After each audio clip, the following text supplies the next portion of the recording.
Hello guys, कैसे हैं आप सब लोग। द बुक ऑफ एस्पर के एपिसोड 242 के साथ हाजिर हूँ। तो लास्ट एपिसोड के एंड में हमने देखा था हंग बू किंगटियान ज़ू फैन से कहता है अभी तुमने अपने आप को डीमन एम्परर कहा, आखिर तुम हो कौन और तुम कहाँ से आए हो। ज़ू फैन के माथे के ऊपर उसके डिमोनिक एम्परर होने का निशान भी चमक रहा होता है। साथ ही ज़ू फैन ने अपनी अज़ूरे फ्लेम को रिलीज करके उसका एक पंछी बना लिया है क्योंकि उसके पास अपनी एक स्पिरिट है। और ज़ू फैन का अज़ूरे फ्लेम का बना हुआ पंछी ड्रैगन वीन सोल से बहुत ज्यादा बड़ा होता है। वो उड़ता हुआ सीधा उसकी तरफ जाता है उस ड्रैगन के ऊपर अटैक करने के लिए और वो उस ड्रैगन को अपने पंजों में जाकर पकड़ लेता है। मास्टर क्यूपाई भी चिल्लाकर कहते हैं ऐसा कैसे हो सकता है, इस लड़के के पास तो अपनी एक ड्रैगन सोल है। सॉरी, ड्रैगन सोल नहीं, सिर्फ एक वैसी स्पिरिट सोल है। इस लड़के के पास जो स्पिरिट सोल है ये तो ड्रैगन वेन सोल से बहुत ज्यादा स्ट्रॉन्ग है। प्राइम मिनिस्टर भी ये देखने के बाद काफी ज्यादा हैरान भी होते हैं और अंदर से मुस्कुरा भी रहे होते हैं। यहाँ पर हंग बू किंगटियान मरने वाला है। अब यहाँ पर एक नया सवाल उठ खड़ा हुआ है। यहाँ पर जितने भी लोग हैं वो सभी के सभी लोग इसी बारे में सोच रहे हैं कि आखिर ज़ू फैन है कौन, इसकी रियल आइडेंटिटी क्या है। मास्टर हंग बू की तरफ भी दिखाया जाता है, वो भी इसी बारे में सोच रही होती है ये लड़का है कौन। अब ऐसा तो नहीं हो सकता कि ये लड़का वाकई में लू फैमिली का एक लड़का है जिसके पास इतनी ज्यादा पावर है। एक थर्ड क्लास की फैमिली के लड़के के पास इतनी ज्यादा पावर्स नहीं हो सकती। इसके पास तो बहुत सारे ट्रेजर्स हैं। मास्टर हंग बू कहते हैं मुझे लगता है कि मुझे हाई प्रीस्ट के पास जाना पड़ेगा, जाकर उससे ये सारे सवाल पूछने पड़ेंगे, आखिर इस लड़के की रियल आइडेंटिटी है क्या। मास्टर हंग बू अपने लेंग वू चेंग से कहते हैं क्या तुम्हें पता है कि इस लड़के की ट्रू आइडेंटिटी क्या है और कैसे इस लड़के ने यहाँ पर ड्रैगन वेन सोल को भी हरा दिया है। जबकि लेंग वू चेंग खुद भी बहुत ज्यादा हैरान परेशान होकर वहाँ पर खड़े यही सोच रहे होते हैं कि ऐसा कैसे हो सकता है, मैं सिर्फ इंसानों के लिए प्लान्स बना सकता हूँ। इस अर्थ के ऊपर टिंजू एम्पायर में जितने भी लोग हैं उनमें से कोई भी मेरे फ्लॉलेस प्लान से बच नहीं सकता। लेकिन मुझे लगता है कि इस लड़के के पास कुछ ऐसा है जो कि यहाँ पर टिंजू एम्पायर के अंदर नहीं है।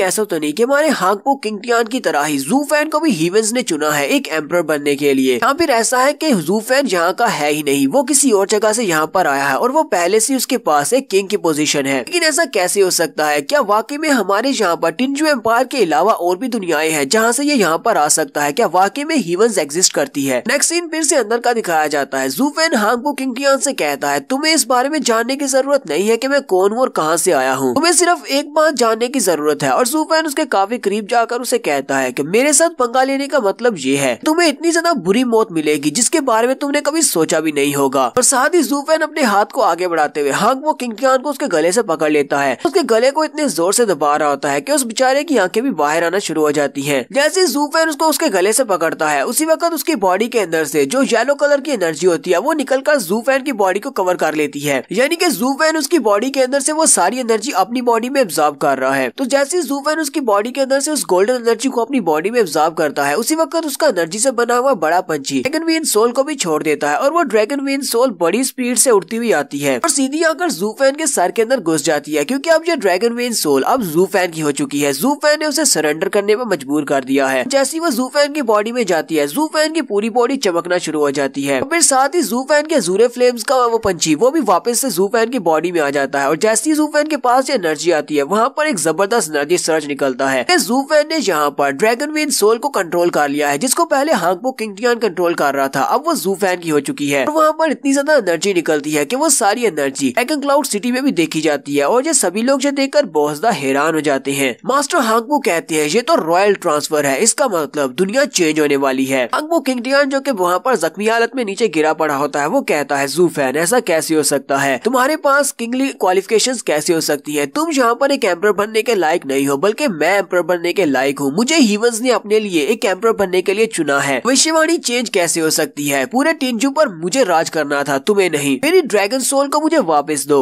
चलो जल्दी से मेरी ड्रैगन वेन सोल को मुझे वापस कर दो। और यहीं पर ये बातें करते करते हंग बू किंगटियान वहीं पर गिर जाता है कि वहाँ पर काफी सारा ब्लड भी बिखरा पड़ा है लेकिन मुझे अभी तक नहीं पता कि ये मर चुका है या फिर सिर्फ बेहोश हुआ है। तो इस बात को हम लोग यहीं पर रोक देते हैं। इस चैप्टर के एंड तक हमें नहीं बताया जाता है कि ये मरा है या अभी जिंदा है। तो ज़ू फैन की बॉडी के अंदर ड्रैगन वेन सोल के जाने के बाद एक जबरदस्त एनर्जी निकलती है, पूरी की पूरी माउंटेन के ऊपर एक लाइट चमकती है और उसी के साथ ड्रैगन क्लाउड सिटी के अंदर भी वही लाइट चमकती हुई दिखाई देती है। और सिर्फ यही नहीं बल्कि पूरी की पूरी अर्थ भी हिल रही होती है। ड्रैगन क्लाउड सिटी के अंदर एक जबरदस्त अर्थक्वेक आता है। ज़ूजी चैंगफेंग के दोनों साथियों से कहते हैं मास्टर चैंगफेंग अब यहाँ पर क्या हो रहा है। प्राइम मिनिस्टर ज़ूजी चैंगफेंग कहते हैं हाई प्रीस्ट के साथ मेरी बात हुई थी, हाई प्रीस्ट ने कहा था जब टिंजू एम्पायर पूरी तरह से हिल जाएगा, जब यहाँ पर एक अर्थक्वेक आएगा वो भी किसी की एनर्जी के साथ, तो टिंजू एम्पायर के ऊपर एम्परर के चेंज होने का वक्त आ जाएगा। लगता है कि बहुत ही जल्दी टिंजू एम्पायर चेंज होने वाला है। और यहीं पर हमें नेक्स्ट सीन रीजेंट एस्टेट के केज सिटी का दिखाया जाता है जहाँ पर ड्रैगन वेन सोल्स को कैद किया गया है। तो जब ज़ू फैन की बॉडी के अंदर से एनर्जी निकलती है तो पूरे का पूरा टिंजू एम्पायर हिलता है और उसी के हिलने की वजह से इन स्टेट के अंदर भी भूचाल आ जाता है और उसी वक्त गेट को तोड़ते हुए उनके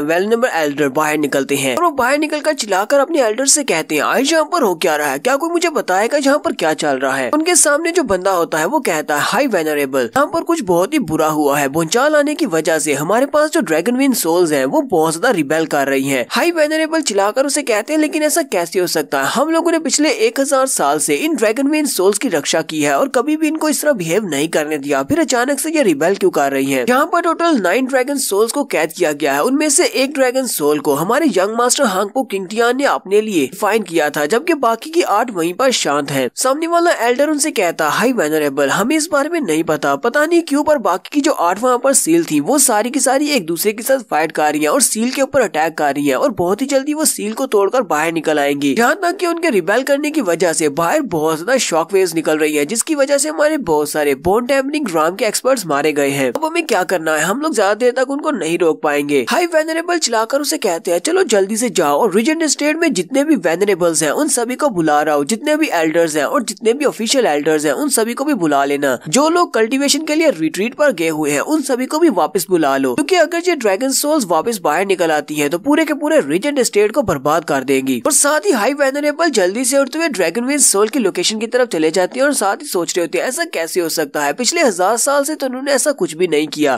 तो यहीं पर हमारे कुछ पुराने कैरेक्टर्स को दिखाया जा रहा है एक लंबे अरसे के बाद। यहाँ पर सिस्टर ली और मास्टर जैन को दिखाया जाता है, यानी मेडिसिन किंग को। ज़ू फैन ने इन दोनों को पहले से एक मिशन दिया हुआ था, उसने इनको मिशन दिया था कि इन्होंने यहाँ पर अपने कुछ स्पाइस को रीजेंट स्टेट के अंदर छोड़ना है कि वो अंदर की खबरें उनको दे सके। सिस्टर ली वहीं पर दीवार के पास छुपी होती है और मास्टर जैन से कहती है, मास्टर जैन, जबकि रीजेंट स्टेट वाले इतने ज्यादा हाई अलर्ट है, हम लोग अंदर कैसे जा पाएंगे। मास्टर जैन उसे कहते हैं, हालांकि ज़ू फैन ने हमें ऐसी पिल्स दी थी जिससे हम अपनी एनर्जी को कंसील कर सकते हैं, हम गार्ड्स को इग्नोर करते हुए यहाँ पर तो पहुंच आए हैं, लेकिन इन सारे हाई एल्डर्स और हाई वेनरेबल्स से बचकर अंदर जाना मुश्किल है क्योंकि इनकी स्ट्रेंथ बहुत ज्यादा है। इन सभी चीजों को यहाँ पर छोड़ना काफी ज्यादा मुश्किल हो सकता है। तो उनके साथ 3 और लोग भी होते हैं जिन्होंने अपने बैग में कुछ कपड़े में लपेटा होता है। सिस्टर ली कहती है, लेकिन हमें फिर भी ये करना तो पड़ेगा, मास्टर ज़ू फैन ने कहा था कि ये सब कुछ करना है, क्योंकि बटलर ज़ू फैन ने कहा था कि एक ना एक दिन रीजेंट स्टेट के साथ हमारी वार हो सकती है और इसी वार्स के इसको जानने के लिए हमारे कोई ना कोई स्पाइस तो यहाँ पर होने चाहिए। और ऊपर से रीजेंट स्टेट वालों के पास लैंग्वेज चेंग है, हमें उन सारे टैक्टिक्स के बारे में हमारे स्पाइस बताएंगे। अगर हमने अपने स्पाइस को यहाँ पर रीजेंट स्टेट में छोड़ दिया तो ये लोग अभी यहीं पर दीवार के पास ही छुपे होते हैं कि उसी वक्त फिर से ग्राउंड हिलता है। अभी सारे रेडियंट स्टेज के एक्सपर्ट्स वहाँ से उड़ते हुए ड्रैगन वेन सोल की लोकेशन की तरफ जा रहे होते हैं, यानी कि वो सारी अपनी रीजेंट स्टेट को छोड़कर बाहर की तरफ चले गए हैं। जितने भी एक्सपर्ट्स यहाँ पर रीजेंट स्टेट में मौजूद थे इसको गार्ड करने के लिए। मास्टर जैन देखने के बाद खुश हो जाते हैं और हंसते हुए कहते हैं, हम तो बहुत ज्यादा लकी हैं। रीजेंट स्टेट को गार्ड करने वाले जितने भी परफॉर्म ट्रैवल के मास्टर्स थे वो सारे के सारे तो इसे छोड़कर चले गए हैं, इसका मतलब हमारे पास अब मौका है, हम लोग आसानी से अंदर जा सकते हैं। मास्टर जैन सिस्टर ली से कहते हैं, चलो लड़की जल्दी से मेरे पीछे आओ, अब हम लोग अंदर जाएंगे और अपना मिशन पूरा करेंगे। जबकि यहीं पर एक सीन हमारे एम्परर का भी दिखाया जाता है। योवेन एम्परर अपने हाथ में एक लेटर लेकर बैठे होती है। ये लेटर एक भविष्यवाणी है जो कि हाई प्रीस्ट ने की है, उसने इसको एक रिडल की तरह लिखा है। तो इस रिडल के ऊपर लिखा होता है कि जब अर्थ ड्रैगन की पूंछ हिलेगी तो सारा टियानजू एम्पायर हिल जाएगा, एक जोरदार भूचाल आएगा और उसके बाद एक सेलेस्टियल ड्रैगन अपीयर होगा। उस सेलेस्टियल ड्रैगन के अपीयर होने के बाद हर तरफ तबाही मचेगी। जबकि जहाँ पर एक अर्थ ड्रैगन होगा और एक सेलेस्टियल ड्रैगन होगा, उन दोनों के वहाँ पर अपीयर होने के बाद टियानजू लैंड और इसके रिवर्स वो सभी लोग अपने किंग का नाम पुकारेंगे और एक नए किंग का जन्म होगा। तो योवेन एम्परर उस लेटर को अपने हाथ में पकड़कर बैठे होते हैं और कहते हैं, उस बूढ़े खूसट ने इसको इस रिडल में क्यों लिख दिया, मुझे समझ नहीं आ रही कि इसका मतलब क्या है। वो सीधी तरह से मुझे नहीं बता सकता था कि आखिर यहाँ पर होने क्या वाला है। इसका मतलब ये तो नहीं है कि यहाँ पर ड्रैगन्स के अपीयर होने के बाद केओस मचेगी और हमारा टिंजू एम्पायर 2 हिस्सों में बढ़ जाएगा। मैं कभी भी ऐसा नहीं होने दे सकता। मैं एक योवेन एम्परर हूँ। हमारी योवेन फैमिली पिछले 1000 साल से टिंजू एम्पायर के ऊपर राज कर रही है। मैं टिंजू एम्पायर को 2 हिस्सों में बंटने नहीं दे सकता और न ही किसी को नया एम्परर बनने दे सकता हूँ, और ऐसा करने से तो हीवंस भी मुझे नहीं रोक सकती। तो यहीं पर हमारी एपिसोड 242 का एंड होता है। एपिसोड की एक्सप्लेनेशन अच्छी लगी हो तो कमेंट करके जरूर बताइएगा। चैनल को सब्सक्राइब कर दे, वीडियो को लाइक और शेयर कर दे। शुक्रिया।